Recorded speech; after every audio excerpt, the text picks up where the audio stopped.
హల్లెలూయా. దేవుని నామం మహిమ కలుగును గాక. హల్లెలూయా, హల్లెలూయా. మంచిది. దేవుడు నాకు ఇచ్చిన ఈ సమయాన్ని బట్టి దేవునికి ఎంతగానో స్తుతిస్తున్నాను. మరి ఈ 3వ దినము ఉపవాస ప్రార్థన. దేవుడు మనందరి జీవితంలో మరి ఈ యొక్క ఉపవాస ప్రార్థనకి నడిపించాడు దేవుడు. దాన్ని బట్టి దేవుని ఎంతగానో మనం స్తుతించాలి. హల్లెలూయా. ఈ 3వ దినమున దేవుడు మనతో ఏదైతే మాట్లాడబోతున్నాడో మనము ఆ మాటలు శ్రద్ధగా ఆలకించాలి. ఎవరు కూడా నోరు చేయకండి, ఎవరు కూడా వేరే మనసుతో కూర్చోకండి. ఎందుకంటే దేవుని సన్నిధిలో మనం భయం భక్తితో కలిగి కూర్చుంటే అది మంచిది. కాబట్టి దేవుని వాక్యము మనం ఇప్పుడు ధ్యానించబోతున్నాం. లూకా సువార్త 18వ అధ్యాయం మొదటి నుంచి కొన్ని వచనాలు చదువుకుంటాం.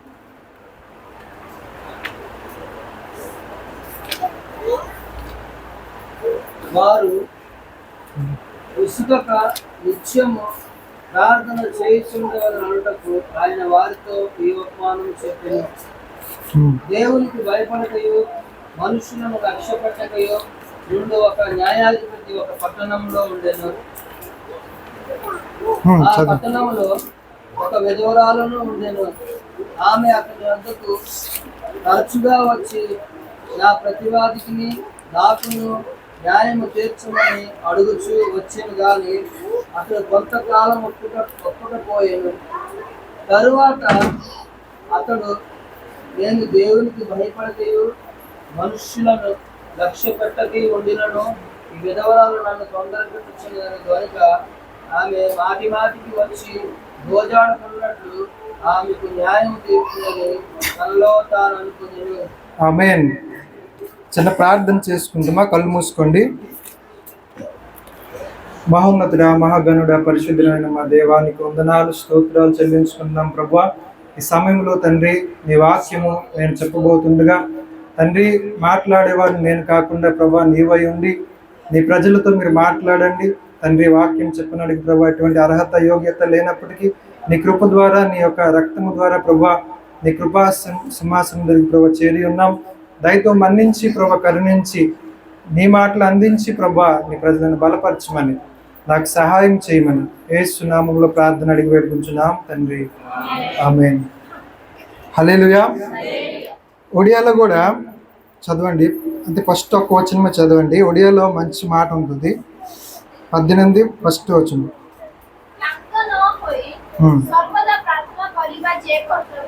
ఆమేన్. ఒడియాలో కర్తవ్యం అనుకుని ఉన్నది. మన తెలుగు బైబిల్లో అయితే ప్రార్థన చేయుచుండే వలనట్టుకు, అంటే ఒడియా బైబిల్లో చక్కగా ఏంటంటే కర్తవ్యం అంటే ప్రార్థన చేయడం మన కర్తవ్యము అనుకొని ఒడియాలో రాసి ఉన్నాడు. అయితే మనము ఇక్కడ చూస్తున్నాము ఒక విధురాలకి ఒక సమస్య వచ్చింది. మనందరికీ తెలిసి వాక్యము. అయితే ఒక విధురాలకి ఏంటంటే న్యాయం తీర్చాలని ఒక న్యాయాధిపతి దగ్గరికి ఒక విధురాలు వెళ్ళింది. అయితే న్యాయాధిపతి మంచివాడు కాడు. ఎలాంటి వాడంటే దేవునికి భయపడ్డంట, మనుషులకి అస్సలు పట్టించుకోడంట, మనుషులు ఏటంటారో నాకు అని ఖతిరి చేయడంట. అలాగే దేవునికి భయపడ్డు, ఎవరు కూడా భయపడ్డు. అలాంటి ఒక అన్యాయస్తుడైన న్యాయాధిపతి దగ్గరికి ఒక విధవరాలు వెళ్ళి ఏమంటున్నదంటే చూడండి, అక్కడ రాశాడు, దేవునికి భయపడకయు మనుషులకు లక్ష్య పెట్టకయు నుండి ఒక న్యాయాధిపతి యొక్క పట్టణములో ఉండెను. ఆ పట్టణంలో ఒక విధవరాలును ఉండెను. ఆమె అతని వద్దకు తరచుగా వచ్చి, చూడండి అటువంటి అంటే భయము భక్తి లేని ఒక న్యాయాధిపతి దగ్గరికి ఒక విధవరాలు తరచుగా, అంటే మాటికి వెళ్ళేదంట, ప్రతిరోజు వెళ్ళేది. ఆ తర్వాత అతని వద్దకు తరచుగా వచ్చి నా ప్రతివాదికి నాకును న్యాయము తీర్చుమని అడుగుచు వచ్చెను, కానీ అతడు కొంతకాలం ఒప్పకపోయాను.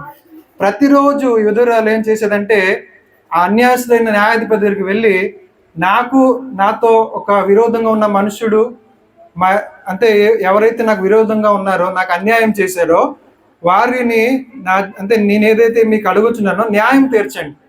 అంటే ఇప్పుడు న్యాయాధిపతి అంటే కోర్టు జడ్జి అనమాట. కోర్టుకి వెళ్ళినప్పుడు ఎలాగైతే మాకు న్యాయం కావాలని అందరు చాలా మంది కోర్టుకు వెళ్తుంటారు, అయితే ఇక్కడ కూడా అక్కడికి వెళ్ళి న్యాయాధిపతి దగ్గరికి వెళ్ళినప్పుడు ఆ న్యాయాధిపతి అంటే అంటే కొంతకాలం ఒప్పుకోలేదంట. అంటే ఈరోజు వెళ్ళాడు, ఈరోజు వెళ్ళింది విధురాలు. ఆ న్యాయాధిపతి అన్నాడు, లేదు లేదు నాకు టైం లేదు, రేపురా అని చెప్పాడు. మళ్ళీ ఆ విధురాలు ఏం చేసింది, మళ్ళీ సరే రేపు చెప్పాడు కదా, రేపు వచ్చింది. మళ్ళీ రేపు అయిన తర్వాత ఆ న్యాయాధిపతి అన్నాడు, లేదమ్మా నాకు అసలు టైం లేదు, ఏంటి నువ్వు ఏడనుకున్నావు, మామూలు న్యాయాధిపతిని కాదు, మళ్ళీ రేపురా అన్నాడు. అయితే విధురాలు ఎలాగే ప్రతిరోజు వచ్చేది కానీ జవాబు పొందుకోలేకపోతుంది, న్యాయము దొరకలేదు. తరచుగా వచ్చేదనుకుని వాక్యం సెలవిస్తుంది. అయితే చివరికి అక్కడ మాట ఉంటుంది, తర్వాత అతడు నేను దేవునికి భయపడకయు మనుషులను లక్ష్య పెట్టకయు ఉండినను ఈ విధురాలు నన్ను తొందర పెట్టుచున్నది గనుక ఆమె మాటి మాటికి వచ్చి గోజాడుకుంటున్నట్లు ఆమెకు న్యాయము తీర్చునని తనలో తను అనుకున్నాను. ఈ న్యాయాధిపతి ఏమనుకున్నాడంటే, నాతో ఎలాంటి వాడినో నాకు తెలుసు, నేను దేవునికి భయపడను, మనుషులకు భయపడను, కానీ ఈ విధవరాలు ప్రతిరోజు నా దగ్గరికి వస్తుంది కాబట్టి, అంటే ఒక విధవరాలు అంటే ఒక ముసలి అవ్వచ్చు, లేకపోతే యవనస్తులు కూడా అవ్వచ్చు, కానీ ఒక స్త్రీకి అంటే ప్రతిరోజు వచ్చినప్పుడు ఆమె అంటే ఆ న్యాయాధిపతి గసరలేకపోయాడు, అంటే కోపం అవ్వలేకపోయాడు. ప్రతిరోజు నా బొర తినేస్తున్నా, తల తినేస్తున్నా, ఎందుకు నా తలనొప్పి ఇది, కాబట్టి ఈమెకి ఒకరోజు న్యాయం తీర్చేస్తామని ఈ న్యాయాధిపతి అనుకున్నాడు అన్నమాట, తనలో తాను అనుకున్నాను. అయితే చూడండి, ఇక్కడ దేవుడు ఈ యొక్క మాటలు ఎందుకు రాయించాడంటే, ఇదొక ఉపమానం. ఫస్ట్ వచనంలో ఉంటారు, వారు విసుకక నిత్యము ప్రార్థన చేయుచుండవలెనని ఆయన వారితో ఉపమానం చెప్పాను. ఉపమానం అంటే ఒక కథ, ఒక స్టోరీ, లేకపోతే ఒక ఎగ్జాంపుల్, ఇది ఈయన లెక్కకు వస్తుంది. ఇప్పుడు దేవుడు యేసు ప్రభు శిష్యులు ప్రభు దగ్గరకు వచ్చి అడుగుతారు, ప్రభా నువ్వెందుకు ఉపమానాల ద్వారానే ప్రజలకు బోధిస్తున్నావు, ఉపమానాల ద్వారానే ప్రజలకు చెప్తున్నావు, ఎందుకంటే యేసు ప్రభు అప్పుడు జవాబిస్తారు ఏంటంటే, ఈ ప్రజలకు మీకైతే దేవుని రాజ్యము అర్థం చేసుకున్న జ్ఞానం మీకు దేవుడు ఇచ్చాడు, కానీ కొంత ప్రజలకు ఉపమానాల ద్వారానే చెప్పాలి. ఎందుకంటే చూడండి, మనము ఒక కథ చెప్తే అలాగే అర్థమవుతుందో, మామూలుగా 2-3 మాటలు చెప్తే మాకు అర్థం కాదు, కానీ అదే ఒక కథ రూపంలో చెప్పినప్పుడు మనకు బాగా అర్థమవుతుంది. ఇప్పుడు చెప్పిన కథ ఎంతమందికి అర్థమైంది? చేయలేదండి, ఎంతమందికి అర్థమైంది చెప్పండి. స్టోరీ ఏంటి? 2 మాటల్లో, ఒక న్యాయాధిపతి, న్యాయాధిపతి, ఇంకొక విధురాలు, ఇద్దరిని పట్టుకొని ఒక కథ యేసు ప్రభు గారు చెప్పారు. ఎందుకంటే మొట్టమొదటి వచనంలోనే ఉంది ఏంటంటే, వారు అనగా మనము, అంటే దేవుని బిడ్డలు, క్రైస్తవులు, శిష్యులని ఎవరైనప్పటికీ విసుగకుండా ప్రార్థన చేయడము మన కర్తవ్యము.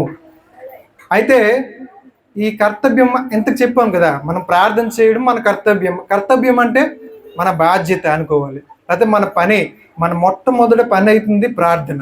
హల్లెలూయా. అయితే ఈ మాట మీకు చెప్పాలంటే ఎలా చెప్పాలి, ఎలా చెప్తే మీకు అర్థం కాదు, ఎందుకు ఒక కథ రూపంలో చెప్తే మనకు అర్థమైంది అనుకో, దేవుడు తన గ్రంథంలో రాయించాడు. కాబట్టి దేవుడు అంటున్నాడు, ఒక అన్యాయస్తున్న న్యాయాధిపతి దగ్గరికి ఒక విధురాలు వెళ్ళినప్పుడు ఆ న్యాయాధిపతి ఎవరికి కూడా న్యాయం సరిగా తీర్చలేకపోయాడు, ఎవరికి భయపడేవాడు కాడు. అయినప్పటికీ తన మనసులో అనుకున్నాడంట, లేదు లేదు మాటి మాటికి వస్తుంది కాబట్టి నేను ఏదో ఆమెకి చేయాలి అని చెప్పుతూ తర్వాత చదువుకుంటున్నా. ఈ విధురాలు నన్ను తొందర పెట్టుచున్నది గనుక ఆమె మాటి మాటికి వచ్చి గోజాడుకుంటున్నట్లు ఆమెకు న్యాయము తీర్చునని తనలో తను అనుకునేను. మరియు ప్రభు ఇట్లా, నేను అన్యాయస్తుడైన ఆ న్యాయాధిపతి చెప్పిన మాట వినుడి. చూడండి, ప్రభు ఇక్కడ చెప్తున్నాడు, అన్యాయస్తుడైన న్యాయాధిపతి చెప్పిన మాట వినండి. దేవుడు తను ఏర్పరచుకొనిన వారు దివారాత్రములు తన్ను గూర్చి మొరపెట్టుకొను చుండగా వారికి న్యాయం తీర్చడా. చూడండి, యేసు ప్రభు ఇదే ఉపమానం కథ చెప్పాడు. కథ చెప్తూ ఏమన్నాడంటే, అన్యాయ న్యాయాధిపతి ఏమంటున్నాడో ఒకసారి వినండి, జాగ్రత్తగా వినండి. ఏమంటున్నారు ప్రభు అంటే, ఎవరైతే దేవుడు ఏర్పరచుకున్నాడు, అంటే ఎవరిని ఏర్పరచుకున్నాడు? మనల్ని ఏర్పరచుకున్నాడు. లోకంలో యేసు ప్రభుని ఎవరైతే నమ్మారో, విశ్వసించారో అందరినీ కూడా ప్రభు ఏర్పరచుకున్నాడు. అయితే వారు ప్రార్థన చేసినప్పుడు దేవుడు ఆలకించడా అని ప్రశ్న వేశాడు యేసయ్య అక్కడ ఉన్న వారికి ప్రశ్న వేశాడు. ఇప్పుడు మనకు ప్రశ్న వేస్తున్నాడు ఏంటంటే, ఆ అన్యాయస్తుల న్యాయాధిపతి కథ విన్నారు కదా, మనం అందరం విన్నాము.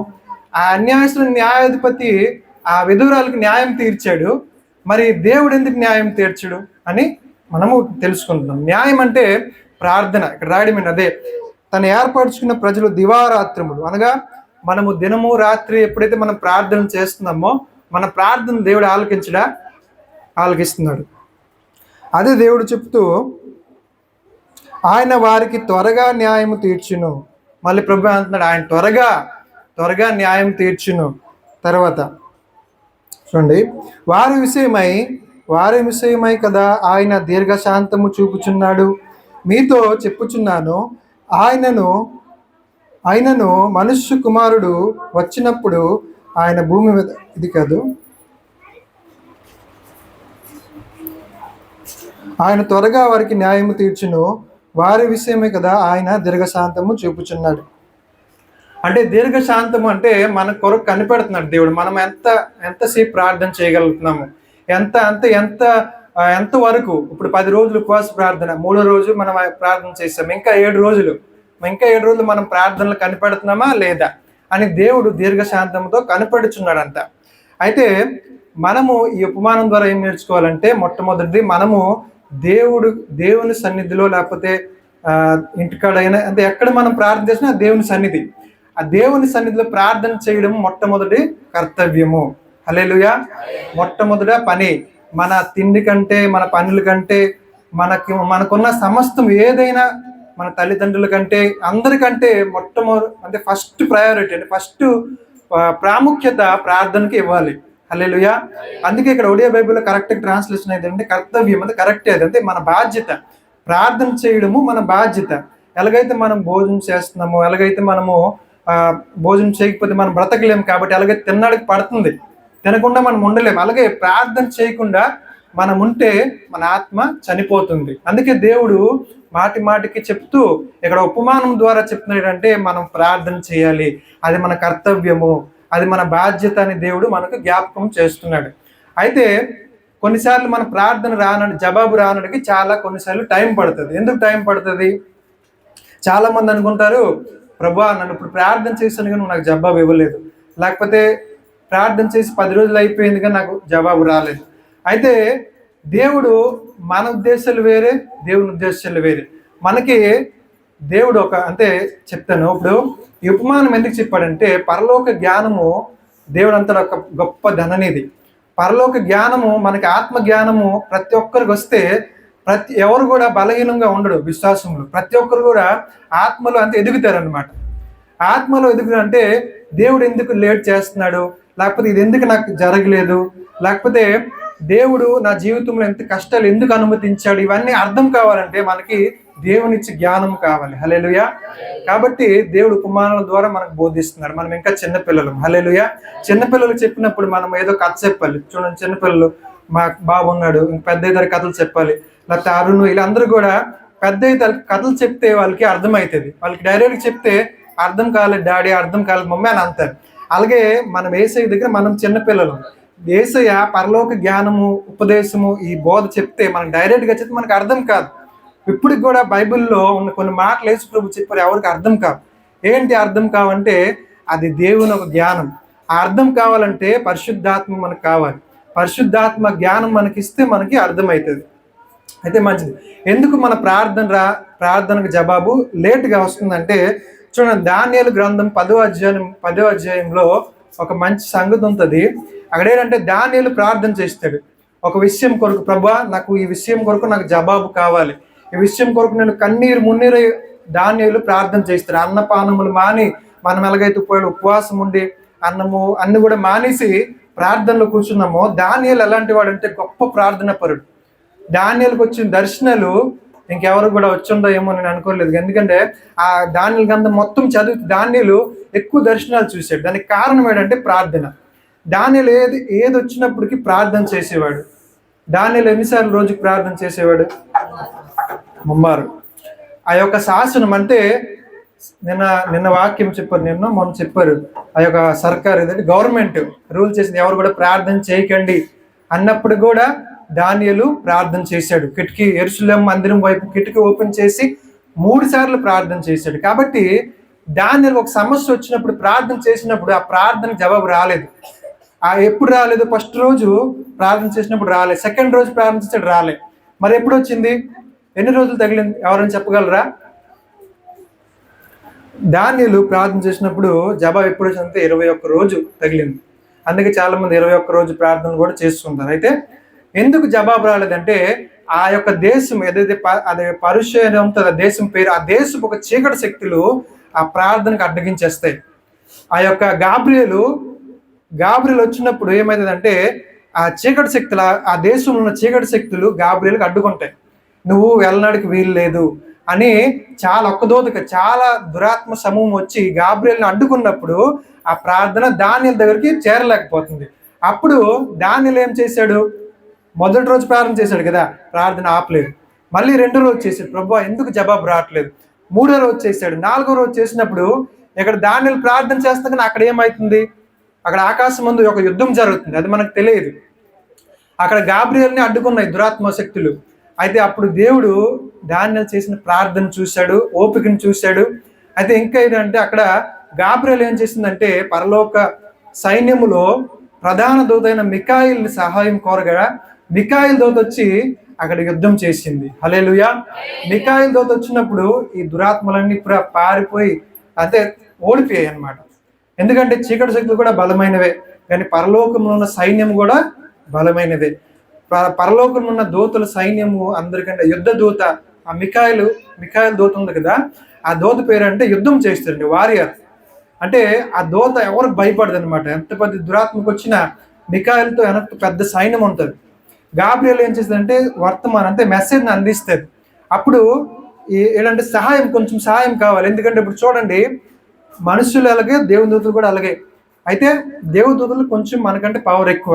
ఇప్పుడు ఒక్క మనుషుడు 10 మందితో తగలగలడా? ఒక మనుషుడు ఒకటే కొట్టగలడు. లేకపోతే సినిమాలను మనం చూస్తాం, అంత డూబు. అది 10 మంది ఒకేసారి వచ్చినప్పుడు ఒక మనుషుడు ఏం చేయలేడు. అలాగే అక్కడ కొన్ని కోట్ల దురాత్మలు వచ్చాయి ఒకేసారి గాబ్రియేలు దగ్గరికి. అంటే గాబ్రియేలుని ఏం ముట్టలేవు కానీ అడ్డగించేస్తున్నాయి అనమాట, వెళ్ళలేకుండా. అయితే అప్పుడు మిఖాయిల్ వచ్చినప్పుడు మిఖాయిల్ అన్నకు కూడా సైన్యం ఉన్నది, గొప్ప సైన్యం వచ్చి ఆ దురాత్మలన్నీ కూడా చంపి ఓడగొట్టి అక్కడ దానియేలుకి జవాబు వచ్చినట్లుగా మనం చూస్తున్నాం. హల్లెలూయా. ఆ 21 రోజు అయిపోయింది అప్పటికి. అప్పుడు దానియేలుకు ఆ జవాబు దొరికి ఆ ప్రార్థనకు జవాబు దొరికినప్పుడు దాన్ని ఎంతగానో సంతోషించాడు. అయితే గాబ్రియేలు ఒక మాట అంటుంది, దానియేలు నువ్వు ఎప్పుడైతే ప్రార్థన చేస్తావో మొట్టమొదటి రోజే నీకు దేవుడు జవాబు ఇచ్చాడు. హల్లెలూయా. కానీ మరి ఎందుకు రాలేదంటే ఇక్కడ ఉన్న దురాత్మలు అడ్డుకున్నాయి. మనం కూడా ప్రార్థన చేసినప్పుడు మన ప్రార్థన దురాత్మలు అడ్డుకుంది. హల్లెలూయా. ఎంతమందికి తెలిసి విషయం నాకు తెలియదు, కానీ మనం ప్రార్థన చేసినప్పుడు దురాత్మలు అడ్డుకుంటాయి. మరి ఎలా ప్రార్థన చేస్తే దేవుని సన్నిధికి వెళ్తుంది అంటే, నిన్న కూడా పాస్టర్ గారు ఒక మాట చెప్పారు. ఏంటంటే యెషయా గ్రంథం 58:4 ఒక మంచి మాట చెప్పారు. ఏంటంటే మీరు కలహములాడుచున్నారు, గుద్దులాడుచున్నారు, లేకపోతే మీరు అనేకమైన పనులు చేసుకుని ఉపవాసం ఉండి నా ప్రార్థన ఎందుకు ప్రభువా ఆలకించు అని మనం అంటున్నాం. అయితే దేవుడు అంటున్నాడు, ఆకాశం దక్కన మీ ప్రార్థన వినబడలేదు. ఆకాశం దగ్గర మన ప్రార్థన వినబడాలంటే మనము ఉపవాసం ఉన్నప్పుడు మన ప్రవర్తన సరిగా చేసుకోవాలి. ఎవరితో కూడా కలహములు పెట్టుకోకూడదు, ఎవరితో కూడా జాగ్రత్తగా ఉండాలి. ఇలాంటివి మనము తెలుసుకోవాలి. అందుకే మనము ప్రార్థన చేసినప్పుడు దురాత్మలు అడ్డకూడదు అంటే మనకేమంటే ఉపవాసం ఉన్నప్పుడు మనము పూర్ణ మనసుతో మనము ప్రార్థన చేయాలి. హల్లెలూయా. పూర్ణ మనసుతో, పూర్ణ ఆత్మతో, పూర్ణ వివేకంతో దేవుని ప్రేమించాలని ఆజ్ఞ ఉన్నది మనకి. మనం ప్రార్థన చేసినప్పుడు ఉట్టి పెదాలతో ప్రార్థన చేస్తే అది పరలోక రాజ్యానికి వెళ్ళలేకపోతుంది. అంటే కొంత పైకప్పు దాకా వెళ్ళినప్పుడు దురాత్మలు వచ్చి అడ్డగించేస్తాయి. ఇది నిజం, ఇది కథ కాదు. ఇప్పుడు చూడండి, ఇది ఒక ఆత్మీయ ప్రపంచం అని ఒకటి ఉంది. అంటే మనకు కనిపించేది ఎంతకి ఈ ప్రపంచము, దురాత్మలు ఆత్మల ప్రపంచం ఒకటి ఉన్నది. ఇప్పుడు మనకు కనిపించవు, కానీ ఎప్పుడైతే మన ప్రార్థన చేస్తున్నాం, ఆ ప్రార్థన ధూపము వలె పైకి వెళ్తుంది అనుకో మనకు తెలుసు. అగ్ని వలె వెళ్తుంది, ధూపం వలె వెళ్తుంది. ఆ ప్రార్థన అడ్డగించిన దురాత్మలు వచ్చి అడ్డగించేస్తాయి. ఎప్పుడు అడ్డగించేస్తాయి అంటే ప్రార్థనలో బలం లేనప్పుడు అడ్డగించేస్తాయి. ఇప్పుడు చూడండి, తక్కువ నీరు అగ్గి ఉంటుంది అనుకో, ఇప్పుడు ఎక్కడ నిప్పు అంటుకుంది, అగ్గి వచ్చింది, అగ్గి కొంచెమే అగ్గి ఉంది కాబట్టి మనం నీళ్ళు ఎక్కువ బాల్టీ నీళ్ళు పంపిస్తే అగ్గి ఆరిపోతుంది. మన ప్రార్థన కూడా అంతే. మనం కొంచెం ప్రార్థన చేస్తే కొంచెం నిప్పు వస్తుంది. ఆ దురాత్మలు కోటి దురాత్మలు వచ్చి ఆయనకి ఆరిపేస్తాయి. మన ప్రార్థన ఎలాగ ఉండాలి? అగ్ని జ్వాలల వల్లే మన ప్రార్థన ఉండాలి. యేసన్న గారికి సాతానుడు వచ్చి ఒక మాట చెప్పాడు. ఏంటంటే మంచిగా వాక్యం చెప్తున్నావు ఏసన్నా, మరి నీకంటే నన్ను బాగా వాక్యం చెప్పగలని సాతాను ఏసన్న గారికి చెప్తున్నారు. అయితే ఏసన్న గారు అన్నారు, కరెక్టే, నువ్వు చెప్తావు, యేసుప్రభుకి రెఫరెన్స్లు చూపించావు, యేసుప్రభుకి వాక్యం చూపించి ఇచ్చేసి కరెక్టే. అయితే మళ్ళీ అన్నాడు, నేను నీకంటే బాగా ఆరాధన చేయగలను, నీకంటే బాగా పాటలు నాకు వచ్చాయని సాతానుడు ఏసన్న గారికి చెప్పాను. ఇది రియల్ స్టోరీ. అయితే ఏసన్న గారు అన్న కరెక్టే, అది కూడా కరెక్టే, ఒకప్పుడు నువ్వు అక్కడ పరలోకంలో ఉంటూ కదా, మరి ప్రధాన దూతగా ఉంటుంది, మరి వర్షిప్ లీడర్ కదా, నువ్వు ఒక పాట పాడితే అవన్నీ జరగవచ్చు, కరెక్టే. అయితే నేను ఇవేం చేయలేకపోతున్నాను, నీతో సమానం కాలేకపోతున్నాను, కానీ నాతో కలిసి ప్రార్థన చేస్తావురా అని పిలిచాడంట ఏసన్న గారు సాతాను. అప్పుడు సాతానుడు నాకు చిన్న పని ఉన్నదని అక్కడి నుంచి పారిపోయాడంట. అంటే చూసారా, అంటే ప్రార్థన ఎలాగ ఉండాలి, మన ప్రార్థనకు సాతానుడు పారిపోవాలి. హల్లెలూయా. సాతానుడు పారిపోయేలాగా మనం ప్రార్థన చేయాలి. అదే మన ప్రార్థన ఒకవేళ అంతే కదిలించలేని ప్రార్థన అయితే మనకు జవాబు రాదు. హల్లెలూయా. మన ప్రార్థన గొప్ప శక్తివంతమైన ప్రార్థన ఉండాలి. ఏలియా అలాగైతే ప్రార్థన చేశాడు, ఆసక్తితో ప్రార్థన చేశాడు, ఉపవాసం ఉండి ప్రార్థన చేసినప్పుడు ఆకాశం నుంచి అగ్ని దిగి వచ్చింది. దేవుడు మనకేం చెప్తున్నాడంటే, ఏలియా మనవంటి స్వభావ మనుషుడే. అంటే ఏలియా కాదు దేవదూత కాదు, దేవుడు కాదు. ఏలియా అంటే మనవంటి ఒక సాధారణమైన మనుషుడు. కానీ ఆయన ప్రార్థన చేసినప్పుడు ఆకాశం నుంచి అగ్ని దిగి వచ్చింది. మనం ప్రార్థన చేసినప్పుడు ఎందుకు దిగిరాదు అని దేవుడు మనకి నేర్పిస్తుంది. అంటే మనం ప్రార్థన చేస్తే అగ్ని దిగే అవసరం లేదు, కానీ ఆ అగ్ని ఎలా అంటే అప్పుడు ఆ కాలంలో ఆ అగ్ని అవసరం, ఇప్పుడు ఈ కాలంలో ఏ అగ్ని అవసరమో పరిశుద్ధాత్మ అగ్ని కావాలి మనకి అవసరం. ఆ అగ్నితోనే దురాత్మలు కాలిపోతాయి. అప్పుడు మన ప్రార్థన స్ట్రైట్గా పరలోక రాజ్యానికి వెళ్తుంది. అయితే మనము ఇంత ప్రార్థన గురించి ఇంత చెప్పుకున్నాం. అయితే నేను చెప్పేది ఏంటంటే, ప్రార్థన ద్వారా మనకి ఏంటి ప్రయోజనం? ఇప్పుడు మనం ప్రార్థన చేసాము, ఎలా చేయాలి, మన కర్తవ్యం అని తెలుసుకున్నాం. ఎలాగైతే ఏసన్న గారు ప్రార్థన చేశారు అలా మంచిగా ప్రార్థన అదే ప్రార్థన ద్వారా మనకి ప్రయోజనం ఏంటంటే కొన్ని విషయాలు మనం తెలుసుకుంటామా? అపోస్తుల కార్యములు 3వ అధ్యాయము చదువుకుంటాం.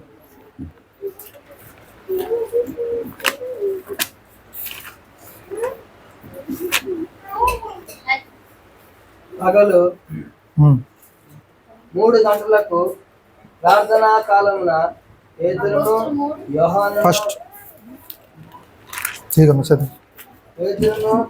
యోహానును దేవాలయం ఎక్కి వెళ్ళుచుండగా పుట్టినది మొదలుకొని కుంటివాడ యొక్క మనుష్యుడు మోసుకొని పోబడుచుండెను. వాడు దేవాలయంలోనికి వెళ్ళి వారిని భిక్షం అడుగుటకు కొందరు ప్రతిదినము వారిని శృంగారమును దేవాలయపు ద్వారము వద్ద ఉంచుచూ వచ్చిరి. పేతురును యోహానును దేవాలయంలో ప్రవేశింపబోచున్నప్పుడు వాడు చూచి భిక్షమడుగా పేతురును యోహానును వారిని తేరి చూచి మా తట్టు చూడమనిరి. వారి యొద్ద ఏమైనా దొరికినని కనిపెట్టుచు వారి యందు లక్ష్యమించెను. అంతటా పేతురు, వెండి బంగారములు నా యొద్ద లేవు గాని నాకు కలిగినదే నీకు ఇచ్చుచున్నాను, నజరేయుడైన యేసు క్రీస్తు నామమున నడువమని చెప్పి వాని కుడి చెయ్యి. హల్లెలూయా. ఇక్కడ పగలు 3 గంటలకు ప్రార్థన కాలమున అని ఇక్కడ రాయబడింది. పగలు 3 గంటలకి దేవుని మందిరంలో అందరు ప్రార్థన చేస్తున్నారంట. ఆ సమయంలో పేతురు యోహాను మందిరంలో ప్రవేశించాలి అనుకుని అక్కడికి వెళ్ళారనమాట. పేతురును యోహాను దేవాలయమునకు ఎక్కి వెళ్ళుచుండగా పుట్టినది మొదలుకొని కుంటివారైన ఒక మనుష్యుడు మోసుకొని పోబడెను. వాడు దేవాలయములోనికి వెళ్ళేవారికి భిక్షం అడుగుటకు కొందరు ప్రతిదినము వారిని శృంగారమైన దేవాలయపు ద్వారం యొద్ద ఉంచి వచ్చారు. అంటే అక్కడ దేవుని మందిరం దగ్గర ఒక పుట్టిన మొదలుకొని ఒక కుంటివాడు అంట, నడవలేడు. ఆయన ఆ ద్వారం దగ్గర పెట్టి కొందరు మనుషులు ఏం చేశారంటే అక్కడ పెట్టేశారు. ఎందుకు అంటే ఆ మనిషికి ఆధారం లేదు కదా, ఏదో భిక్షం అడుక్కొని బ్రతకాలని పెట్టేశారు. అయితే అక్కడ దేవుని దాసులైన పేతురు యోహాను ఇద్దరు కూడా వెళ్ళిన తర్వాత ఏం జరిగింది, ఆడు వెళ్ళినప్పుడు ఈ భిక్షగాడు ఆయన చూసి డబ్బులు అడిగాడు. అయ్యా ఏదైనా సాయం చేయండి అయ్యా, కుంటివాడును, ఏదైనా ఇస్తే బాగుంటుంది అని అన్నాడు. అయితే దేవుని దాసులు ఏమన్నారంటే మా వైపుకు చూడు అనుకొని చెప్పారు. అప్పుడు ఈ కుంటివాడు ఆయన వైపు చూశాడు. చూసినప్పుడు ఏమన్నారంటే, చూడు మా కాడ డబ్బులు లేవు, మా కాడ బంగారం లేదు, మా కాడ ఎండి లేదు, మా కాడ ఏమి కూడా లేదు, మరి ఏముందయ్యా మీ దగ్గర అంటే, దానికంటే శ్రేష్టమైనది మా కాడ ఉంది. అయ్యా ఏంటి అంటే, నజరేయుడైన యేసుక్రీస్తు మా దగ్గర ఉన్నాడు అని చెప్పినప్పుడు ఆయన ఏమనుకున్నాడో మనకు తెలియదు, కానీ అక్కడ రాయబడింది ఏంటంటే, నజరేయుడైన యేసుక్రీస్తు నామములో లేచి నువ్వు నడువు అనుకుని ఆయన చేయి పట్టగానే ఆ కుంటివాడు లేచి నడిచాడనమాట. ఇక్కడ మనకు అర్థమేటైతుందంటే ఈ యొక్క వాక్యంకి మొట్టమొదటి మాట ఏంటి, ప్రార్థన కాలమందు. అంటే ప్రార్థన సమయంలో వీరు వెళ్ళారు.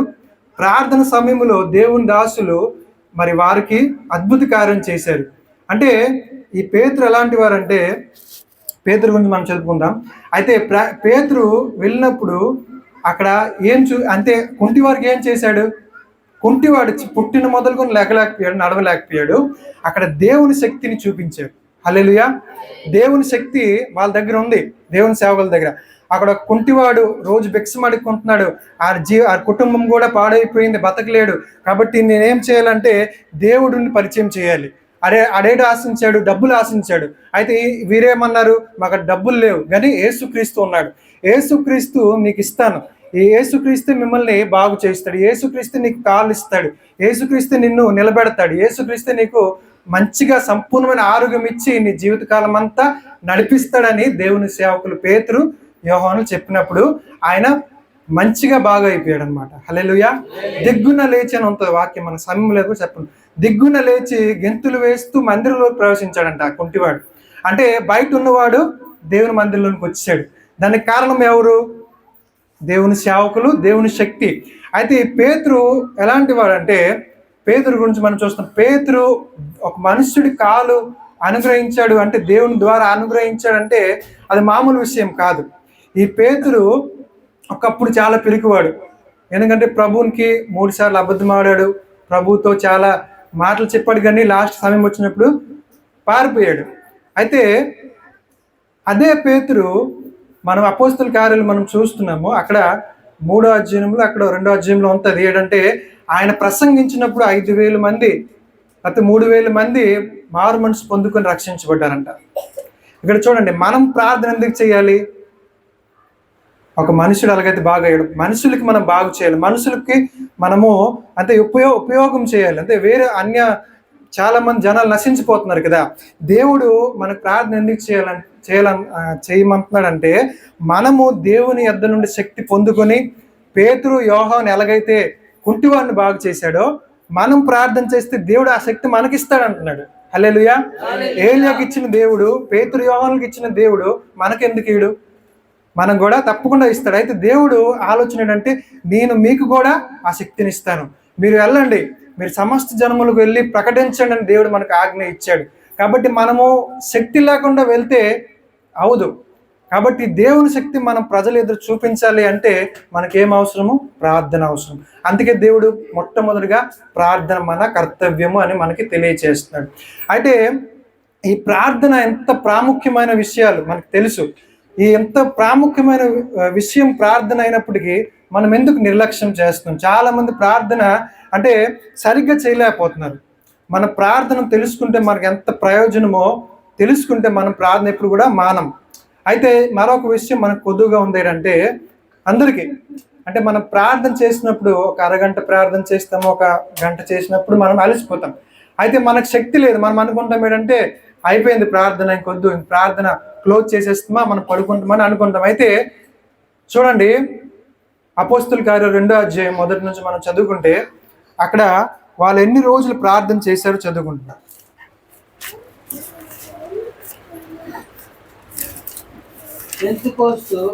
పెంతుకోస్తు పండుగ దినం వచ్చినప్పుడు అందరూ ఒక చోట కూడి ఉండిరి. బలమైన గాలి వంటి ఒక ధ్వని ఆకాశం నుండి అకస్మాత్తుగా వారు కూర్చుండి ఉన్న ఇల్లు అంతయు నిండెను. మరియు అగ్ని జ్వాలల వంటి నాలుకలు విభాగించబడినట్టుగా వారికి కనబడి, వారిలో ఒక్కొక్కరికి వేద రాగల అందరూ పరిశుద్ధాత్మతో నిండిన వారై, ఆత్మ వారికి వాక్శక్తి అనుగ్రహించిన కొలది అన్య భాషలతో మాట్లాడసాగిరి. చాలు ఇక్కడ మంది ఇప్పుడు ఎన్ని రోజులు ఉపవాస ప్రార్థన అవుతుంది? 10 రోజులు. ఇక్కడ కూడా 10 రోజులు ఉపవాస ప్రార్థన చేస్తున్నారు. ఎవరు? 120 మంది. మనకి ఇది అందరికీ తెలుసు. 120 మంది ఒక మేడగది మీద 10 రోజులు ఉపవాసం ఉండి ప్రార్థన చేస్తున్నారు. ఎందుకు?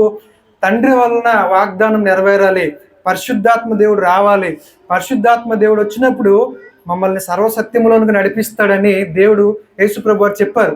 కాబట్టి 10 దినములు వారు ఆగకుండా, అలియకుండా, విసగకుండా ప్రార్థనలో ఉన్నారు. అయితే 10వ దినం ఏమైందంటే దేవుడు అకస్మాత్తుగా బలమైన గాలి వలె పరిశుద్ధాత్మ దేవుడు వారి మీదకి వచ్చి, చూడండి అక్కడ చదువుతాను నేను.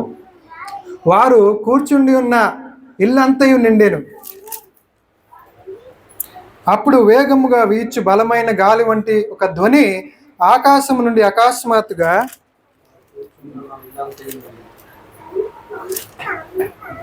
వారు కూర్చున్న ఇల్లంతయు నిండెను.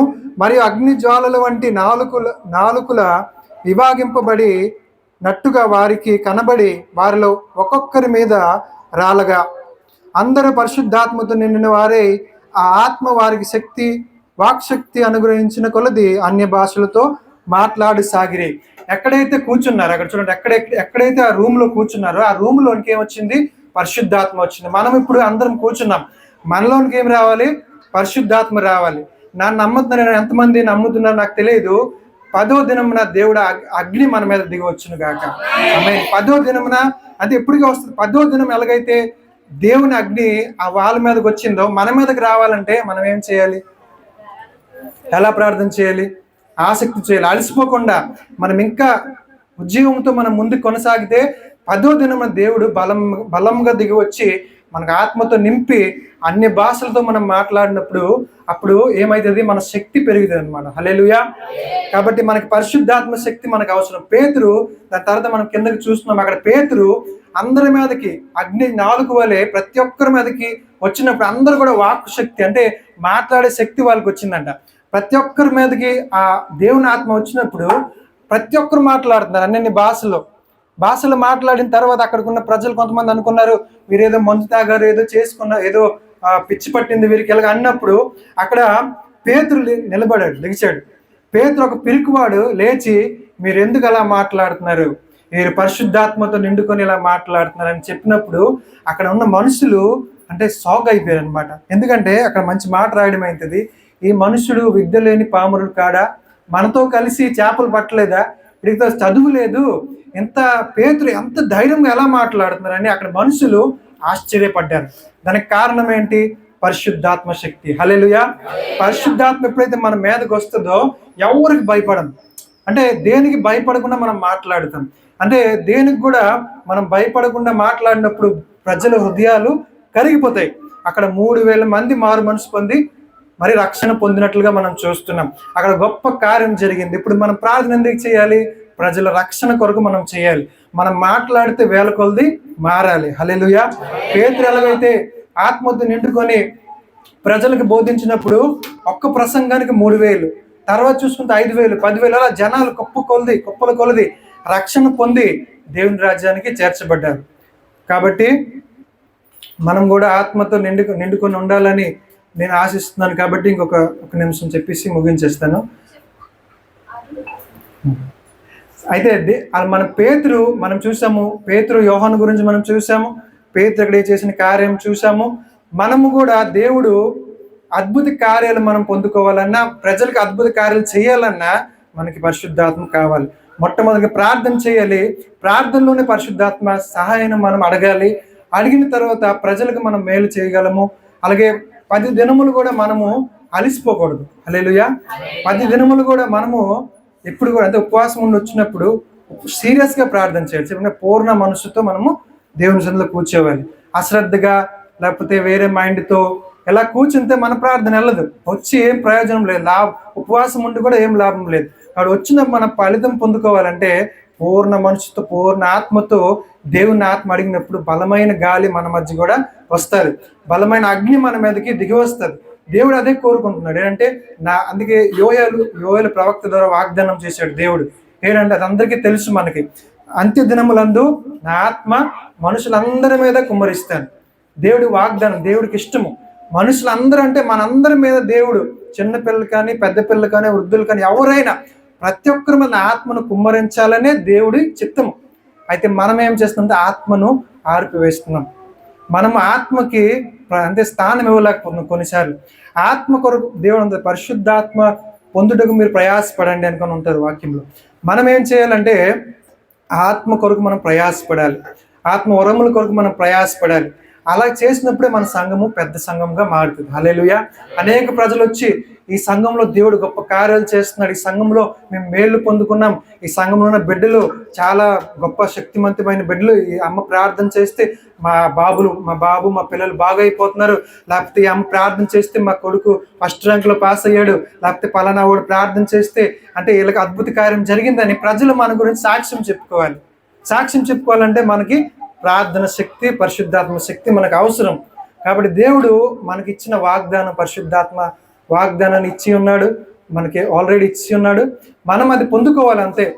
పొందుకోవాలని ప్రయాసపడాలి, కష్టపడాలి.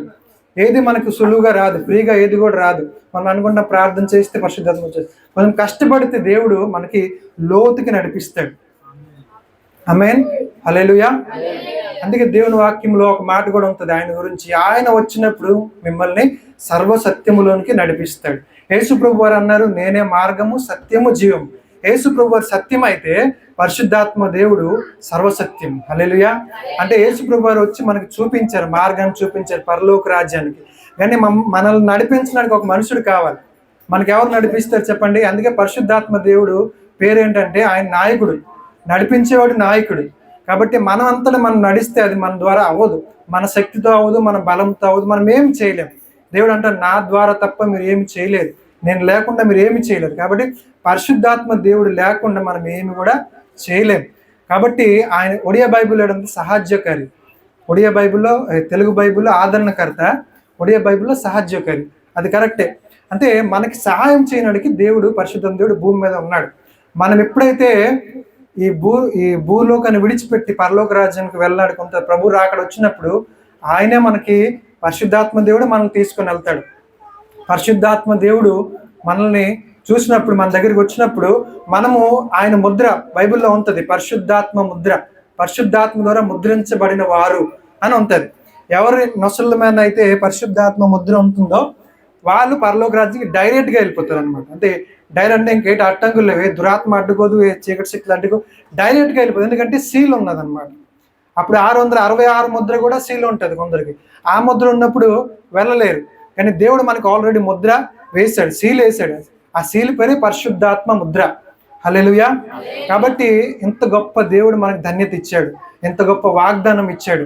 పరిశుద్ధాత్మ దేవుడు మన మధ్యలో ఉన్నాడు, మన మధ్యలో మన తోడుగా ఉన్నాడు, ఎల్లప్పుడు మన తోడే ఉన్నాడు. అయితే మనము సమయం ఇవ్వాలి దేవునికి, సమయం ఇచ్చి ఇంకా అడగాలి, ప్రభువా నాకు ఇంకా నీ శక్తి కావాలి, నాకు ఇంకా నీ ఆత్మ గురించి తెలుసుకోవాలని మనం ఎక్కువగా అడిగినప్పుడు దేవుడు ఇర్మీయా గ్రంథంలో ఉంటుంది 33:3 ఏంటంటే నా దగ్గర మొరపెట్టుము, నా యొద్ద మొరపెట్టుము, గూఢమైన విషయాలు, నీకు తెలియని విషయాలు అన్ని కూడా నీకు చెప్తానని దేవుడు వాగ్దానం చేశాడు. కాబట్టి దేవుని సన్నిధిలో మనం ఆత్మతో సత్యముతో మరి దేవుని సన్నిధిలో మనం మొరపెట్టినప్పుడు, ప్రార్థన చేసినప్పుడు దేవుడు మనకు అనేక విషయాలు బయలుపరుస్తాడు. తద్వారా అపవాది యొక్క కుయుక్తులు మనకు తెలిసిపోతాయి. మనం పాపం చేయకుండా ముందుకు దేవుడు మనల్ని నడిపిస్తాడు. అప్పుడే మనం ప్రజలు కూడా మేలు చేయగలము. ఇంకా 10 రోజులు కాదు 20 రోజులు కూడా ఉపవాసం ఉండగలము. అయ్యగారికి అంత అయ్యగారు 10 రోజులు కాదు 20 రోజులు పెట్టండి అని మనం చెప్పగలం. కాబట్టి ఈ శక్తిని దేవుడు అందరికీ అనుగ్రహించాలని ఈ వాక్యం ద్వారా ప్రతి ఒక్కరు కూడా ప్రార్థన శక్తి, పరిశుద్ధాత్మ శక్తి పొందుకొని ముందు కొనసాగాలని నా ఆశ, దేవుని ఆశ. దేవుడి వాక్యం దీవించును గాక. ఆమేన్.